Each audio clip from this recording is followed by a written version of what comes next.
Hey guys, we're going to talk about hints for reading nonfiction today. In AP Language, we read almost exclusively nonfiction, and in Pre-AP 10, we kind of try to divide it 50-50. So as we're looking at nonfiction, a lot of your literary reading skills will come into play with a few exceptions. What does it require you to do? You're going to examine the writer's style. What is their purpose? Who is the audience?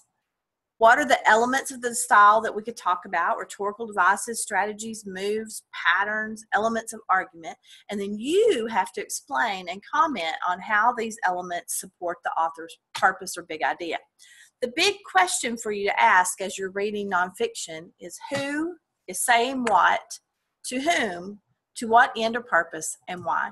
Who, the speaker or author, what is the message, whom, the audience, to what end or purpose, the big idea, what are they trying to accomplish, and why, your analysis or commentary, your observations, your thoughts and ideas about what you've read.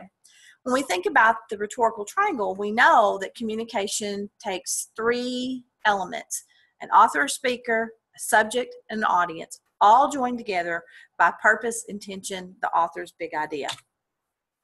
When we think about the author, we want to ask ourselves, what is the character or persona of the rhetor communicator? This is the ethos appeal. Is this author or speaker an ethical speaker, a qualified speaker about the subject at hand? Joined by context to the subject, and you're just going to ask yourself, what kind of evidence are used to develop this? It's the logos appeal. Is there a logical line of reasoning? Has an ethical speaker or author delivered their message in a logical manner?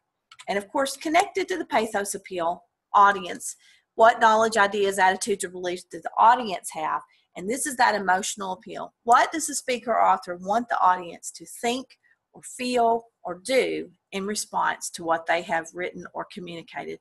And of course, that delivery is through genre, which for our purposes in nonfiction would be letters, speeches, essays, articles, a selection from a nonfiction book, or something of that nature.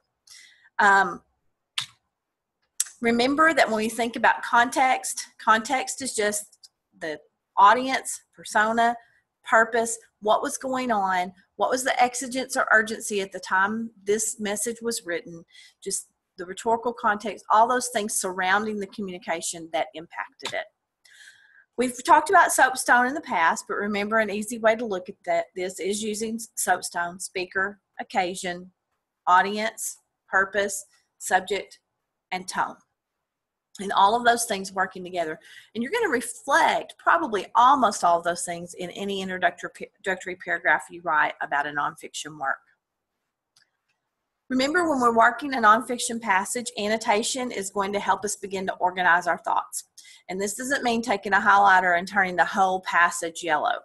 We're going to mark the passage, things that are important, and those margin notes, the margins of the paper, we're going to construct commentary where our thoughts and our opinions and our observations would be reflected.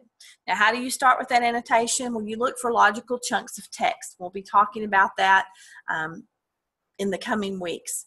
You look for anything repetition, because repetition is emphasis. So that obviously may play into the author's big idea. We look for obvious shifts, either with shift words or images. And then, of course, we look at those rhetorical devices, language, moves, strategies, rhetorical moves the author may have made in order to get his or her point across. When we're thinking about nonfiction text, we always want to ask ourselves three questions: what, how, and why. What did the author do? This is where we're looking at devices, strategies, moves, etc.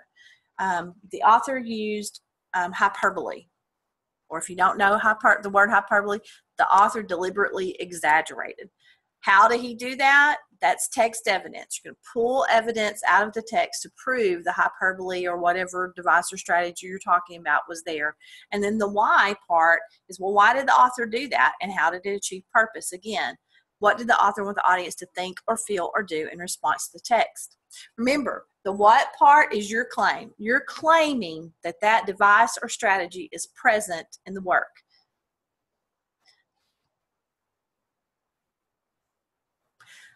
Also, the claim is what you're kind of trying to prove, your ideas about big idea. How?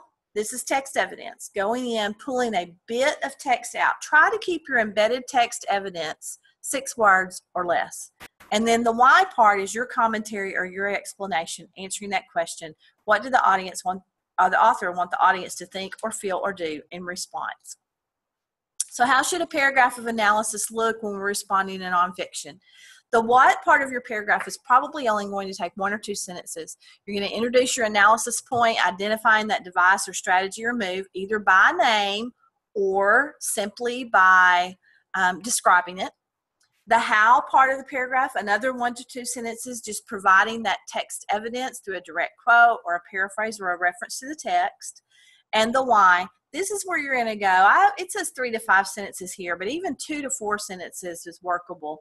This is your commentary fully explaining why the author or speaker used the strategy. Again, what did the author or speaker want the audience to think or feel or do in response to the writing?